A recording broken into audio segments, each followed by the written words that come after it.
ಸ್ನೇಹಿತರೆ, ದಿಟ್ಟತನದ ಮತ್ತೊಂದು ವಿಡಿಯೋಗೆ ಸ್ವಾಗತ. ಆಧ್ಯಾತ್ಮ ಸಾಧಕರು ತಾವು ಸತ್ತ ಮೇಲೂ ತಮ್ಮ ದೇಹ ಹಾಳಾಗದಂತೆ ಉಳಿಯಲು ಏನು ಮಾಡಬೇಕೆಂದು ತಿಳಿದು ಅದರಂತೆ ಆಚರಣೆಯೊಂದನ್ನು ಮಾಡ್ತಿದ್ರು. ಇದೆಲ್ಲ ನಮಗೆ ಇತ್ತೀಚೆಗೆ ತಿಳಿದು ಬರುತ್ತಿರುವ ಸಂಗತಿ. ಆದರೆ ನೂರಾರು ವರ್ಷದ ಹಿಂದೆ ನಮಗೆ ತಿಳಿದ ಸಂಗತಿ ಏನೆಂದರೆ, ಸತ್ತವರನ್ನು ಮಾತ್ರ ಮಮ್ಮಿಯಾಗಿಸಲು ಸಾಧ್ಯ. ಯಾಕೆಂದರೆ ನಮಗೆ ಸಿಕ್ಕಿದ ಈಜಿಪ್ಟ್ನ ಮಮ್ಮಿಗಳೇ ಮೊದಲು. ಅವು ಸಾವಿರಾರು ವರ್ಷಗಳ ಹಿಂದೆ ಸತ್ತಿದ್ದ ಅಲ್ಲಿನ ರಾಜರುಗಳು ಅಥವಾ ಶ್ರೀಮಂತರುಗಳು ತಮ್ಮ ದೇಹ ಉಳಿಯಬೇಕೆಂದು ಮೊದಲೇ ಬಯಸುತ್ತಿದ್ದುದರಿಂದ ಅವರನ್ನು ಸತ್ತ ನಂತರ ಪಿರಮಿಡ್ ಕಟ್ಟಿ ಅದರೊಳಗೆ ಅವರ ದೇಹವನ್ನು ಸಂರಕ್ಷಿಸಿ ಇಡಲಾಗುತ್ತಿತ್ತು. ಮಮ್ಮಿಗಳು ಕೇವಲ ಈಜಿಪ್ಟ್ನಲ್ಲಿ ಮಾತ್ರ ಇರುವುದೆಂದು ತಿಳಿಯಲಾಗಿತ್ತು. ಆದರೆ ಆ ನಂತರ ವಿಶ್ವದ ನಾನಾ ಕಡೆ ಮಮ್ಮಿಯಾಗಿಸುವಿಕೆ ಪ್ರಕ್ರಿಯೆಗಳು ನಡೆದಿವೆ ಎಂಬುದು ತಿಳಿಯಲಾರಂಭಿಸುತ್ತದೆ. ಆಸ್ಟೆಕ್ ನಾಗರಿಕತೆ, ಇಂಕಾ ನಾಗರಿಕತೆ, ಮಹೋರಿ ನಾಗರಿಕತೆ ಮತ್ತು ಕೆಲವು ಚೈನಾದ ರಾಜವಂಶಗಳು, ಹಾಗೆಯೇ ಭಾರತ ಸೇರಿದಂತೆ ಹಲವಾರು ಕಡೆ ಮಮ್ಮಿಫಿಕೇಶನ್ ಆಚರಣೆಗಳು ಇದ್ದವು ಎಂಬುದು ತಿಳಿದು ಬಂದಿದೆ. ಸ್ನೇಹಿತರೆ, ಈ ಮಮ್ಮಿಫಿಕೇಶನ್ ಅಥವಾ ಮಮ್ಮಿಯಾಗಿಸುವಿಕೆ ಹೆಸರು ಹೇಗೆ ಬಂತು ಎಂಬುದನ್ನು ತಿಳಿಯೋಣ. ಈಜಿಪ್ಟ್ನಲ್ಲಿ ಮಮ್ಮಿಗಳ ಬಗ್ಗೆ ಮೊದಲ ಶೋಧ ನಡೆಸಿದ್ದು ಯುರೋಪಿಯನ್ನರು. ಅವರು ಸಂರಕ್ಷಿಸಿಟ್ಟ ಶವಗಳನ್ನು ಹೊರತೆಗೆದಾಗ ಅದು ಕಪ್ಪು ಬಣ್ಣದಿಂದ ಕೂಡಿರುವುದನ್ನು ನೋಡುತ್ತಾರೆ. ಆ ಶವಗಳನ್ನು ಸಂರಕ್ಷಿಸಲು ಈಜಿಪ್ಟಿಯನ್ನರು ಏನನ್ನು ಬಳಸಿದ್ದರು ಎನ್ನುವುದರ ಸುಳಿವು ಕೂಡ ಅವರಿಗೆ ತಿಳಿಯುವುದಿಲ್ಲ. ಆ ಕಪ್ಪು ಬಣ್ಣದ ಡಾಮರು ರೀತಿಯ ವಸ್ತುವನ್ನು ನೋಡಿ ಅವರು ಅದನ್ನು ಬಿಟುಮಿನ್ ಎಂದೇ ಕರೆದಿದ್ದರು. ಬಿಟುಮಿನ್ ಎಂದರೆ ಡಾಮರು. ಈ ಬಿಟುಮಿನ್ ಅಥವಾ ಡಾಮರ್ಗೆ ಪರ್ಷಿಯನ್ ಭಾಷೆಯಲ್ಲಿ ಮಮ್ಮಿಯರೆಂದು ಕರೆಯುತ್ತಾರೆ. ಹಾಗಾಗಿ ಈ ಸಂರಕ್ಷಿಸಿದ ಶವಗಳಿಗೆ ಅವರು ಮಮ್ಮಿ ಎಂದು ಹೆಸರು ಚಾಲ್ತಿಯಲ್ಲಿ ಬಂತು. ಇಟಲಿಯಲ್ಲಿ ಸಿಸಿಲಿಯಾ ಎಂಬ ದ್ವೀಪವಿದೆ. ಈ ದ್ವೀಪದಲ್ಲಿ 1534ರಲ್ಲಿ ಒಂದು ಘಟನೆ ನಡೆದಿತ್ತು. ನೂರಾರು ಜನ ಕ್ರೈಸ್ತ ಸನ್ಯಾಸಿಗಳು ಅಲ್ಲಿನ ಅಜ್ಞಾತ ಸ್ಥಳವೊಂದನ್ನು ಆಯ್ಕೆ ಮಾಡಿ ಅದನ್ನು ತಮ್ಮ ಮಾನೆಸ್ಟರಿಯನ್ನಾಗಿ ಮಾಡಿಕೊಂಡಿದ್ದರು. ಮಾನೆಸ್ಟ್ರಿ ಎಂದರೆ ಕ್ರೈಸ್ತ ಸನ್ಯಾಸಿಗಳು ಏಕಾಗಿಯಾಗಿ ವಾಸಿಸುವ ಒಂದು ಕಟ್ಟಡ. ನಾವು ಮಠಗಳು ಎಂದು ಕರೆಯುವ ಹಾಗೆ ಅವರು ಅದನ್ನು ಮಾನೆಸ್ಟ್ರಿ ಎಂದು ಕರೆಯುತ್ತಾರೆ. ಮಾನೆಸ್ಟ್ರಿಯ ಭೂಗರ್ಭದಲ್ಲಿ ಅವರು ಗುಹೆಯೊಂದನ್ನು ನಿರ್ಮಿಸಿಕೊಂಡು ಅದರಲ್ಲಿ ಸತ್ತವರನ್ನು ಇಡುತ್ತಿದ್ದರು. ಅಂದರೆ ಅವರೆಲ್ಲ ತಮ್ಮ ಕೊನೆಗಾಲದಲ್ಲಿ ಜೀವವನ್ನು ತೊರೆಯಲು ಆಯ್ಕೆ ಮಾಡಿಕೊಂಡಿದ್ದರು. ಹೀಗಿರುವಾಗ 1534ರ ನಂತರ ಆ ಜಾಗದತ್ತ ಯಾರೂ ಹೋಗಿರಲಿಲ್ಲ. ಸುಮಾರು 70 ವರ್ಷಗಳ ನಂತರ, ಅಂದರೆ 1600ರ ಪ್ರಾರಂಭದಲ್ಲಿ ದೊಡ್ಡದಾಗಿ ಮಾನೆಸ್ಟ್ರಿಯೊಂದನ್ನು ಕಟ್ಟಲು ಆ ಹಳೆಯ ಮಾನೆಸ್ಟ್ರಿಯನ್ನು ಅವರು ಕೆಡವಲು ಹೋಗಿರುತ್ತಾರೆ. ಆದರೆ ಅಲ್ಲಿ ಅವರಿಗೆ ನೂರಾರು ಅಸ್ಥಿಪಂಜರಗಳು ದೊರೆಯುತ್ತವೆ. ಆ ಅಸ್ಥಿಪಂಜರದಲ್ಲಿ 45 ಶವಗಳು ಏನೂ ಆಗದಂತೆ, ಕೆಟ್ಟು ಹೋಗದಂತೆ ಮಮ್ಮಿಫೈಡ್ ಆಗಿರುವುದು ಕಂಡುಬರುತ್ತದೆ. ಆ ಜನಗಳು ಅದನ್ನು ಆ ಕಾಲದಲ್ಲಿ ದೇವರ ಪವಾಡ ಎಂದು ನಂಬಿ ಆ 45 ಶವಗಳನ್ನು ಹಾಗೆಯೇ ಪೂಜಿಸಲಾರಂಭಿಸುತ್ತಾರೆ.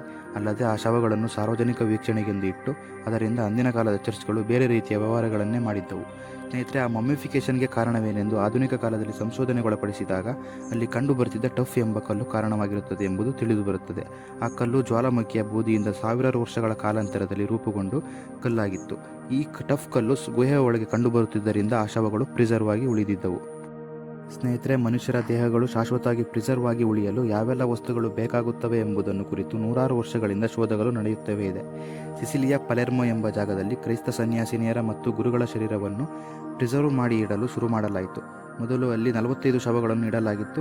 ಆ ನಂತರ ಅಲ್ಲಿಗೆ ಮಮ್ಮಿಫಿಕೇಷನ್ಗೆ ಬರುವ ಶವಗಳು ಸಂಖ್ಯೆ ಜಾಸ್ತಿ ಆಗ್ತಾ ಬಂತು. ಅಲ್ಲಿ 8,000ದಷ್ಟು ಶವಗಳನ್ನು ಹೂಳಲಾಗಿತ್ತು. ಅದರಲ್ಲಿ 1,200ರಷ್ಟು ಮಮ್ಮಿಗಳನ್ನು ಮಾಡಲಾಗಿದೆ. ಈ ಪ್ರಕ್ರಿಯೆ ಇತಿಹಾಸದುದ್ದಕ್ಕೂ ನಡೆದು ಬಂದಿತ್ತು. ಆದರೆ 1880ರಲ್ಲಿ ಶವಗಳನ್ನು ತೆಗೆದುಕೊಳ್ಳುವುದನ್ನು ನಿಲ್ಲಿಸಲಾಯಿತು. ಆದರೆ ಈಗಲೂ ಅದನ್ನು ಪ್ರವಾಸಿ ಸ್ಥಳವನ್ನಾಗಿ ಮಾಡಲಾಗಿದೆ. ಕ್ಯಾಪ್ಚಿನ್ ಕ್ಯಾಟಕಂಸಾ ಪಲೆರ್ಮೊ ಎಂಬ ಹೆಸರಿನಿಂದ ಅದು ಪ್ರಸಿದ್ಧವಾಗಿ ಈಗಲೂ ಜನ ಅಲ್ಲಿಗೆ ಹೋಗುತ್ತಿದ್ದಾರೆ. ಅಲ್ಲಿ ಮಮ್ಮಿಗಳನ್ನು ಸಾಲು ಸಾಲಾಗಿ ಇಡಲಾಗಿದೆ. ಸಾಲು ಮಮ್ಮಿಗಳ ಮಧ್ಯೆ 100 ವರ್ಷದ ಹಿಂದೆ ಪ್ರಿಸರ್ವ್ ಮಾಡಿ ಇಡಲಾಗಿದ್ದ ಬಾಲಕಿಯೊಬ್ಬಳ ಶರೀರ ಬಹಳ ವರ್ಷಗಳವರೆಗೆ ನಿಗೂಢ ರಹಸ್ಯವಾಗಿ ಉಳಿದಿತ್ತು. ಈ ಮೃತ ಶರೀರದ ಸುತ್ತ ಹುಟ್ಟಿಕೊಂಡ ರೂಮರ್ ಏನಾಗಿತ್ತೆಂದರೆ, ದಿನಕ್ಕೆ 2ರಿಂದ 3 ಬಾರಿ ಕಣ್ಣು ಮಿಟುಕಿಸ್ತಾಳೆ ಎಂದು. ಅವಳ ಹೆಸರು ರೊಸಾಲಿಯಾ ಲೊಂಬರಡೋ. ಈಕೆ 1920ರಲ್ಲಿ ಬಂದ ಸ್ಪ್ಯಾನಿಷ್ ಫ್ಲೂನಿಂದ ನ್ಯೂಮೋನಿಯಾಗೆ ಬಲಿಯಾಗಿ ಸತ್ತಿದ್ದಳು. ಶ್ರೀಮಂತನಾಗಿದ್ದ ಇವಳ ತಂದೆ ಒಬ್ಬ ಪ್ರೊಫೆಸರನ್ನು ಭೇಟಿ ಮಾಡಿ, ನನ್ನ ಮಗಳ ಶವವನ್ನು ನಾನು ಮಣ್ಣು ಮಾಡುವುದಿಲ್ಲ, ಅದು ಕೆಡದಂತೆ ಇರುವ ಯಾವುದಾದರೂ ತಂತ್ರವಿದ್ದರೆ ಹೇಳಿ ಎಂದು ಹೇಳುತ್ತಾನೆ. ರೊಸಾಲಿಯಾ ಸಾಯುವಾಗ ಕೇವಲ 2 ವರ್ಷದ ಬಾಲಕಿಯಾಗಿದ್ದಳು. ಅವಳನ್ನು ಅತಿಯಾಗಿ ಪ್ರೀತಿಸುತ್ತಿದ್ದ ತಂದೆಗೆ ಅವಳನ್ನು ಮಣ್ಣು ಮಾಡಲು ಇಷ್ಟವಿರಲಿಲ್ಲ. ಪ್ರೊಫೆಸರ್ ಆಲ್ಫ್ರೆಡೋ ಸಲಾಫಿಯಾ ಅವರು ಒಬ್ಬ ಎಂಬಾಲ್ಮರ್ ಆಗಿದ್ದರು. ತಮ್ಮದೇ ಆದ ಕೆಮಿಕಲ್ ಫಾರ್ಮುಲಾವೊಂದನ್ನು ಕಂಡುಹಿಡಿದು ಆ ಬಾಲಕಿಯ ಶವವನ್ನು ಪ್ರಿಸರ್ವ್ ಮಾಡುತ್ತಾರೆ. ಕ್ಯಾಪ್ಚಿನ್ಸಾ ಕ್ಯಾಟಕಂನಲ್ಲಿ ಇಡಲಾಗಿರುವ ಆ ಶವ ಇವತ್ತಿಗೆ 100 ವರ್ಷ ಕಳೆದರೂ ಕೆಡದೆ ಹಾಗೆ ಉಳಿದಿದೆ. ಆಕೆ ಈಗಲೂ ಜೀವಂತವಾಗಿಯೇ ಇದ್ದಾಳೆ ಅನ್ನುವಂತೆ ಕಾಣುವ ಆ ಹುಡುಗಿಯನ್ನು ಸ್ಲೀಪಿಂಗ್ ಬ್ಯೂಟಿ ಎಂದು ಜನ ಕರೆಯುತ್ತಾರೆ. ಆ ಮಗು ಈಗಲೂ ನಿದ್ರಿಸುತ್ತಿದೆ ಎಂಬಂತೆ ಜನರಿಗೆ ಭಾಸವಾಗುತ್ತದೆ. ಇನ್ನೂ ಒಂದು ವಿಸ್ಮಯವೇನೆಂದರೆ, ಆಕೆಯನ್ನು ನೋಡಿದವರು ಹೇಳಿದಂತೆ ಆಕೆ ದಿನಕ್ಕೆ ಹಲವಾರು ಬಾರಿ ಕಣ್ಣು ಮಿಟುಕಿಸ್ತಾಳಂತೆ. ಆಕೆಯ ನೀಲಿ ಕಣ್ಣು ಕಂಡಂತೆ ಜನರು ವಿಸ್ಮಿತರಾಗುತ್ತಾರೆ. ಸ್ನೇಹಿತರೆ, ಈ ಒಂದು ವಿಸ್ಮಯನ್ನು ಹಲವಾರು ವರ್ಷಗಳ ನಂತರ ತಜ್ಞರೊಬ್ಬರು ಭೇದಿಸಿದ್ದಾರೆ.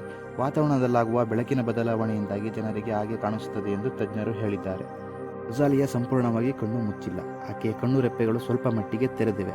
ಆ ಕಾರಣದಿಂದಾಗಿ ಇದು ಬೆಳಕನ್ನು ಪ್ರತಿಫಲಿಸಿದಾಗ ಜನರಿಗೆ ಆಕೆ ಕಣ್ಣು ಮುಚ್ಚಿ ತೆರೆದಂತೆ ಅನುಭವವಾಗುತ್ತದೆ. ಆಲ್ಫ್ರೆಡೋ ಸಲಾಫಿಯಾ ಬಳಸಿದ್ದ ಆ ರಹಸ್ಯಮಯ ಫಾರ್ಮುಲಾ ಏನೆಂಬುದು ತಿಳಿಯಲು ಸಾಧ್ಯವಾಗಲಿಲ್ಲ. ಏಕೆಂದರೆ ಆ ಮನುಷ್ಯ 30ರ ದಶಕದಲ್ಲಿ ತೀರಿ ಹೋಗಿದ್ದ. ಆತ ತನ್ನ ಫಾರ್ಮುಲಾವನ್ನು ಬಹಿರಂಗಪಡಿಸಿರಲಿಲ್ಲ. ಅದಕ್ಕಾಗಿ ಹಲವಾರು ತಜ್ಞರುಗಳು ಸುಮಾರು ವರ್ಷಗಳಿಂದ ಸಂಶೋಧನೆ ನಡೆಸುತ್ತಾ ಬಂದಿದ್ದರು. ಆದರೆ 2007ರಲ್ಲಿ ಆತ ಬರೆದಿಟ್ಟ ಫಾರ್ಮುಲಾ ಸಿಕ್ಕಿಬಿಡುತ್ತದೆ. ಇದರಲ್ಲಿ ಫಾರ್ಮಲಿನ್, ಜಿಂಕ್ಸ್ಟಾಲ್, ಆಲ್ಕೋಹಾಲ್, ಸಾಲಿಸಿಲಿಕ್ ಆಸಿಡ್ ಮತ್ತು ಗ್ಲಿಸರಿನನ್ನು ಬಳಸಿ ಆತ ಆ ಶವವನ್ನು ಕೆಡದಂತೆ ಇಟ್ಟಿದ್ದ ಎಂಬುದು ತಿಳಿದು ಬಂದಿದೆ. ಅವನು ಬರೆದಿಟ್ಟಿದ್ದ ಫಾರ್ಮುಲಾ ಎಷ್ಟೋ ವರ್ಷಗಳ ನಂತರ ದೊರೆತಿವೆ. ಅವನು ಮಾಡಿದ್ದ ಆ ಒಂದು ಫಾರ್ಮುಲಾದಿಂದಾಗಿ ಆ ಹುಡುಗಿ ಜನರನ್ನು ಆಕರ್ಷಿಸ್ತಾ ಇದ್ದಾಳೆ. ಜನರು ಈಗಲೂ ಆಕೆ ಕಣ್ಣು ಮಿಟುಕಿಸುತ್ತಾಳೆ ಎಂದೇ ನಂಬುತ್ತಾರೆ. ಇದರ ಬಗ್ಗೆ ನಿಮಗೆ ಅನಿಸುತ್ತೆ? ಕಮೆಂಟ್ ಮಾಡಿ.